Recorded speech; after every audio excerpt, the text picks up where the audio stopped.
Yeah, Mr. Chair, I appreciate the contribution of my colleagues. They have argued very eloquently the necessity for my colleague Paul Goldsmith to explain why he used this title. Now, I actually have a PhD, but in international relations, and now I always admire those who understand electronics. So I would appreciate if you can explain exactly why this title and give a further explanation. It is important because this bill itself is particularly important. Of course, you can say it's simple, straightforward, but nonetheless, it is particularly important. Now, I would re-emphasize the importance of this bill simply because internet industry has become so important to our economy. Now, businesses, I emphasize some statistics that I used in the past.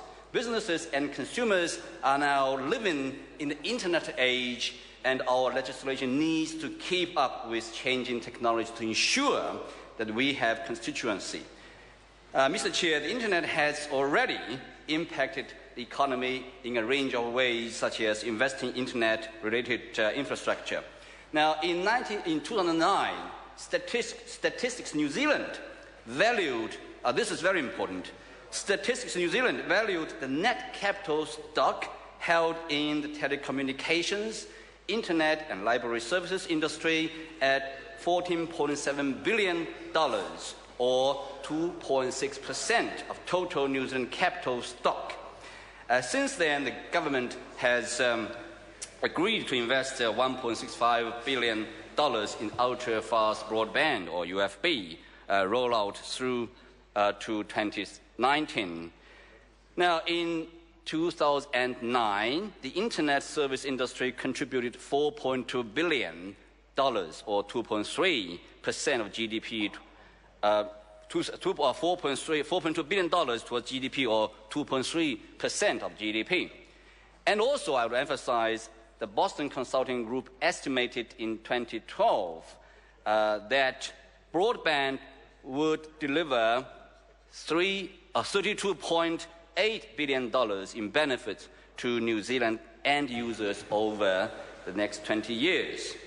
And also, more importantly, New Zealand Institute of Economic Research completed a report on the role of internet on New Zealand economy 2012.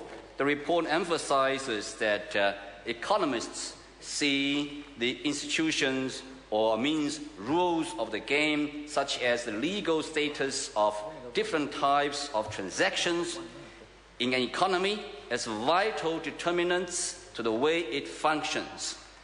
The structures and frameworks must suit, or we'll say match and support the type of economic activities that are taking place. So the wider rules of society, such as laws, enforcement provisions, and other policies outside the internet play a role in determining its effect on the level of structural change or innovation in an economy. This suggests that for the internet to maximize its impact, complementary policy and institutional settings need to be correctly set and kept up to date. So this is my quotation. Now, basically, I would emphasize again the importance of the bill simply because it's so crucial to our economy. As I said, now I was educated in international relations, but I really admire those who are good at electronics. So I admire my colleague Paul Goldsmith has dropped this particular bill. It is particularly important, and I would appreciate his explanation regarding the title itself. Thanks. Mr. Chair. Paul Goldsmith. Mr. Chair, thank you very much. I have been a little surprised by the extent of